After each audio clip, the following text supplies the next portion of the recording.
Good to see you. Hey, how do you do? Good, good. Another out of pocket spot. Hey. I see you're so Canadian. No,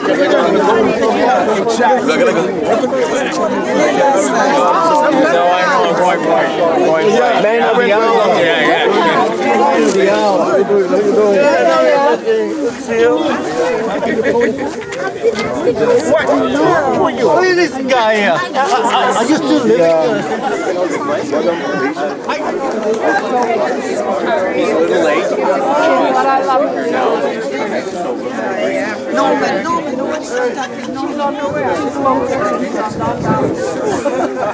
Child, we are going to have a few people speak. To the podium for the opening comments. James, thank you to you all for coming out on this nice spring balmy day. Okay, friends, Romans, countrymen. Oops, wrong side. This side is empty. All right, this side is empty.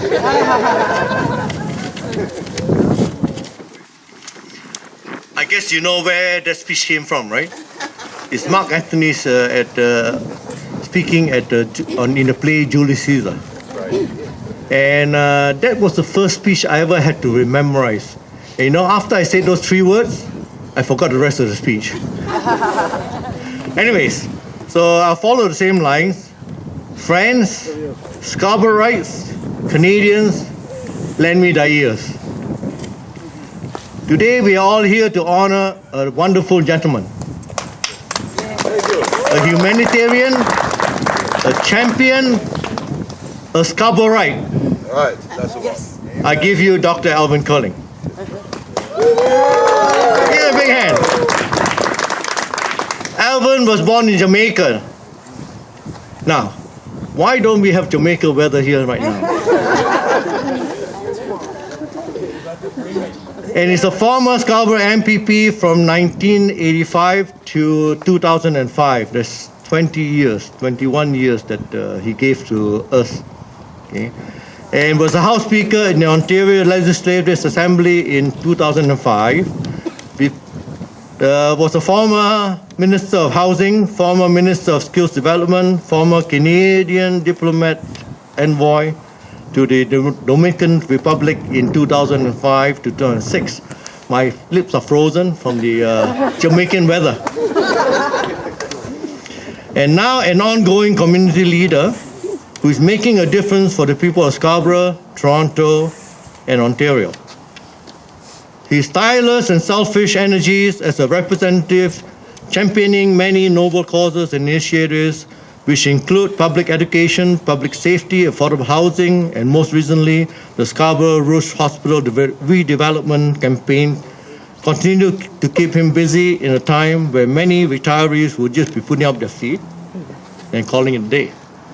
But he keeps on working hard for the people. So all these years, for myself, speaking for myself, through many election campaigns, federal, provincial, municipal, I can only remember 3 politicians who came calling at my door. 2 of them were Catholic school trustee candidates who I knew personally. The third one is Dr. Alvin Curling. I remember standing in my driveway, and around the corner comes this Afro-Canadian walking up the street. And it was Alvin Curling. Okay. And like most voters, I was thinking, election time. But yes, I voted for him because of all the work he's done for and in the area that we live in. Actually, I used to live across the park here. Okay, sometime about 20 odd years ago. And in the last, so now I come down to how we end up here. Okay, in the last term of council, when it came time to naming the 3 streets in this new subdivision here, the staff recommended names like Peony Crescent, Porcelain Terrace, Serenity Court. Well, I didn't know any of these people. So Alvin Curling came to mind. So I called Alvin, I said, hey Alvin, okay to name a street after you? And you know his answer. That's why we're all here today. now.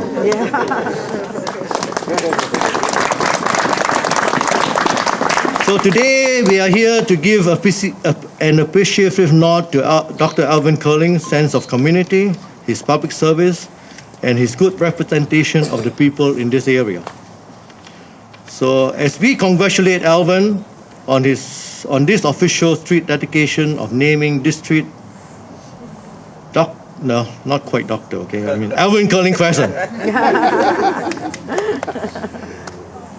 We thank him for his efforts in paving the way for others to see how they too can make a difference.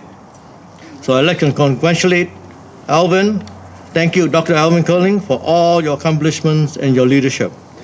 So now I call upon MP. Oh, okay. I call upon change of order of speaking now. I call upon Minister Michael Kuto. I know the first time I met Dr. Curling was probably in the late 90s. I was still a young man back then. And I remember meeting him, and I felt so nervous to be around him because, you know, he was this larger-than-life person that, you know, we know as Alvin Curling in Scarborough and all of Toronto. And then I got to know him, and you know, he's an incredible person. I think just looking around and seeing who's here today, I see people who've worked with him in the past, people who have volunteered with him, people who have fought with him for issues. It's you know, really proud for me to be here and to be able to say a few words. When I go into the legislature every morning, and I tell Mr. Curling this all the time, I walk by his portrait in the legislature, and I always say good morning to him, even though I don't see you every day. I see him every single day, and I say good morning, Dr. Curling, and I keep going by, and I think about you know, I think about that image being in the legislature and all the children that come in every day, and Granville. As well as I see Sumi there and others. I cannot say more what has been said already, but I want to recognize a couple of people. Councillor Norm Kelly, the other patriarch of Scarborough. Okay. And then former Speaker David Warner, who's also my constituent. 2 speakers here. That's just really good. Scarborough has a lot of strong people. But for me, Alvin, it's about the people. And it's so fitting that there's a street named after him, but for Sean Chen, who's out of the country for government business, for us it's also about the school. I remember there's a school at TDSV named after you. It's about the future, right? And it's so important for us to have this legacy, your contribution will ever be entrenched in Scarborough, more importantly, for the next generations. And besides Gary here, representative of Sean Chen is here, Judy Yang as well. Okay, so she can come and give the school leader. Okay. Yeah. Spread around Scarborough. I do have to confess that I really wish this was in Rouge Park. Just a few streets over, but you know, I'll forgive you because we do have a beautiful school named after Dr. Alvin Curling. It's in my riding, and it has incredible leadership and great things are coming out of it. But every time, I don't know about you, Mike, but every time I go by Alvin Curling Public School, the sign talks back to me. So I don't know if the portrait actually talks to you every time you go into the legislature.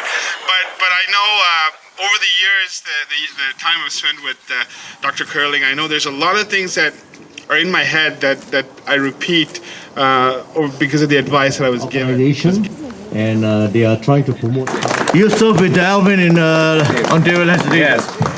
Well, ladies and gentlemen, I'm sorry I was a bit late, but and I won't keep you long because it is cold out here and we have some celebrating to do. But it is my pleasure and my honor to be here together with all of the other elected representatives. And I think it's a real commentary about Alvin Curling that all of the people from federal and provincial politics and municipal politics would be here together to pay tribute to him.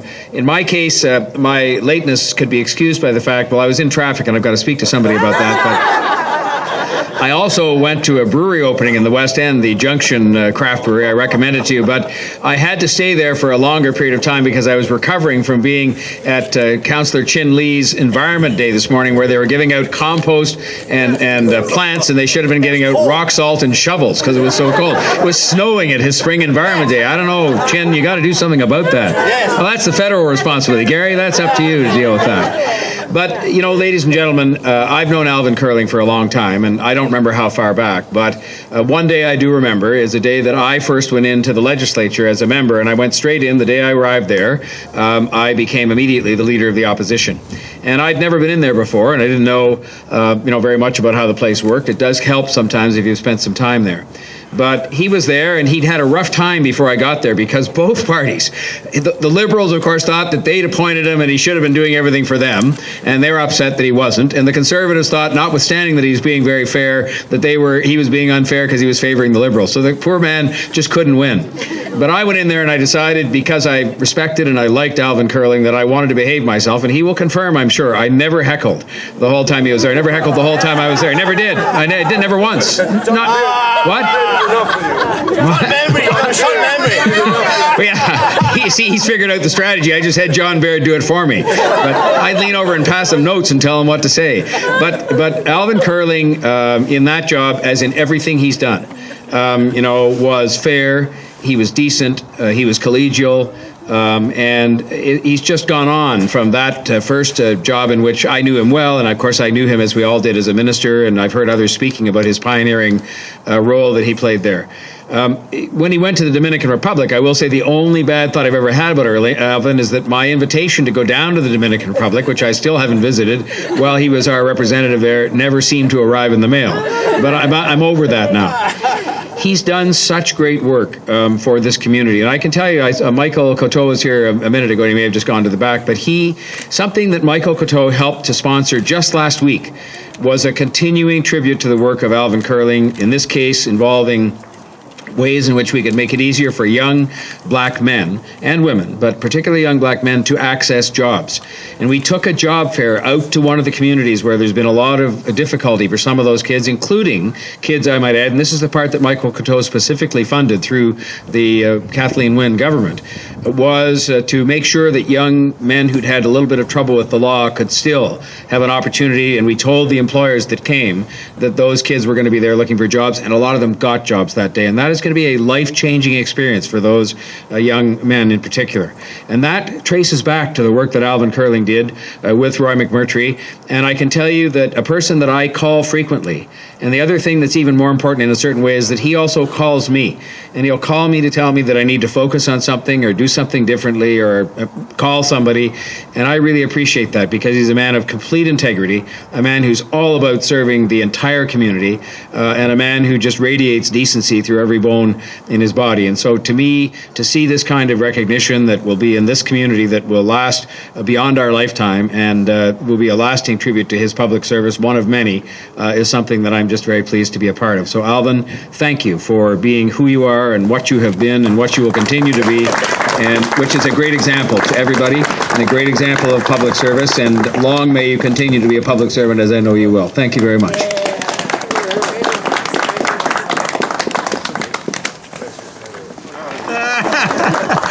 Okay, you have the podium. Well, thank you, Chairman. Before I even make any other recognition, let me talk about two mentors that are here too with me. I assuming the job as Speaker of the House, I have a friend who is the best behaved person I know in the House, or the worst behaved member of the House since he became Speaker. Then he was the best behavior of the House, David Warner, who is here today. And a great friend, Norm Kelly, who too, who's a stalwart in Scarborough. These are two strong Scarboroughs who have been just remarkable. Another confession why I said yes to the road being named in my honor, is that the people who are here today, have walked every street from Victoria Park to the Pickering line, and they never walked this road before. So I said, if you name a road, then they can walk here. And because they got older and slower, they don't have to come when they were going to celebrate this. And I just want to thank those who have been so remarkable in making this happen, which is you all. And Dr. Mack, I want to point you out because you embarrass me every time you come.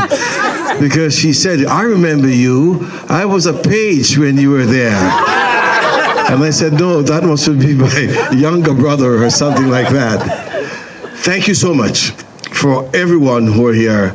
It is one of the warmest gathering, physically, mentally, and everything else. I can't understand why you all are cold.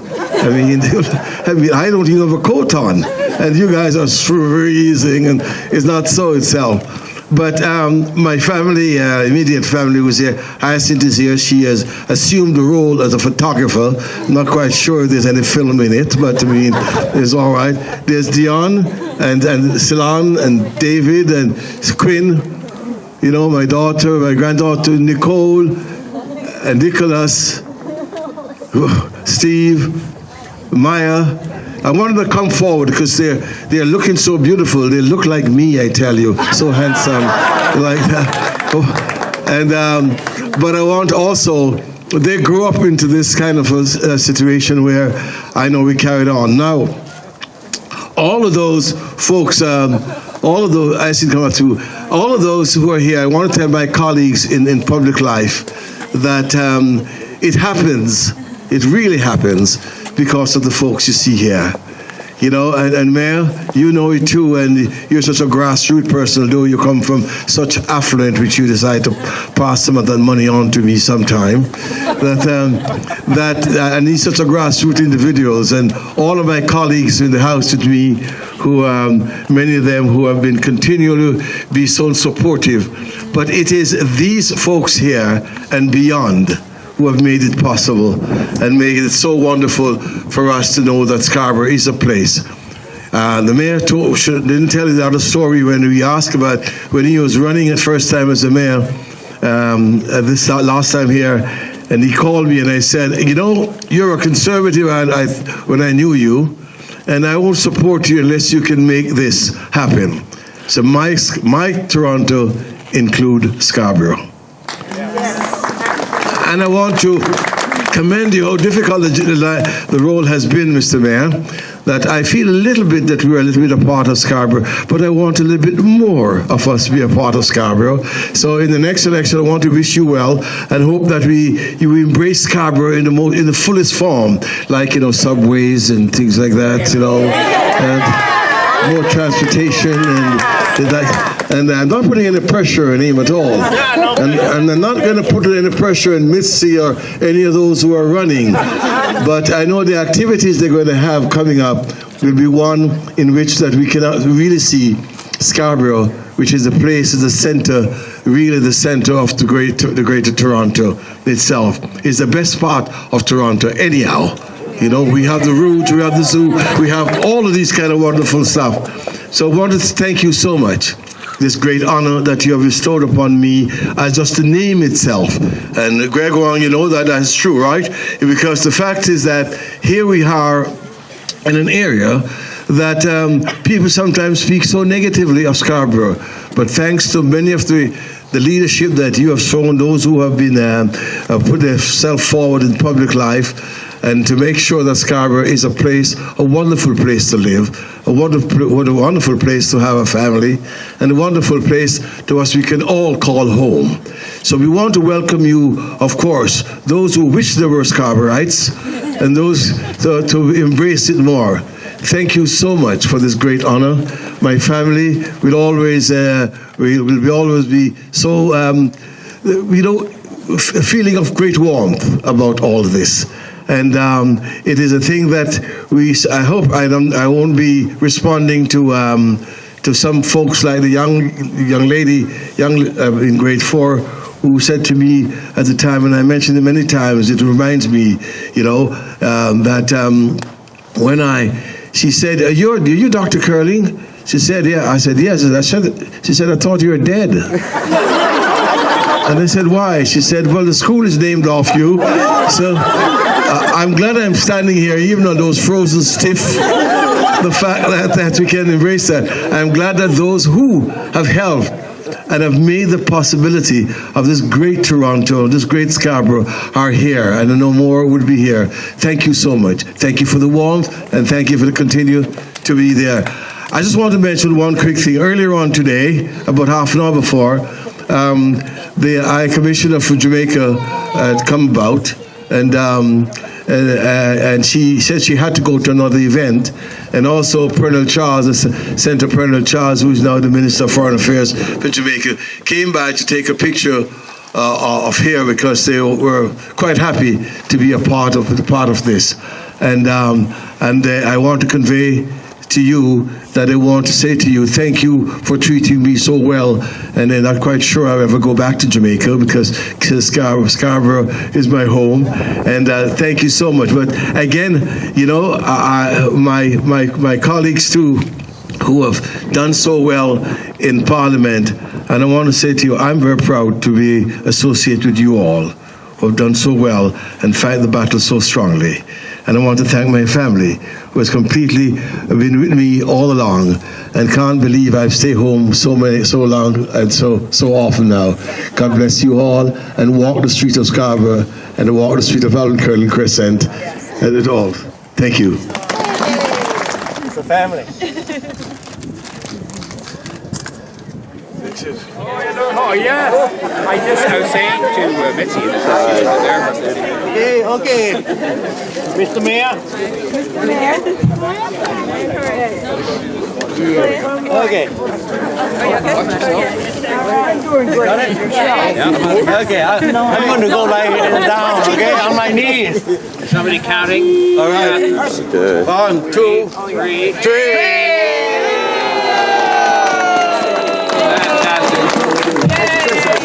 I think the sign should have been bigger. How did we get this to your house?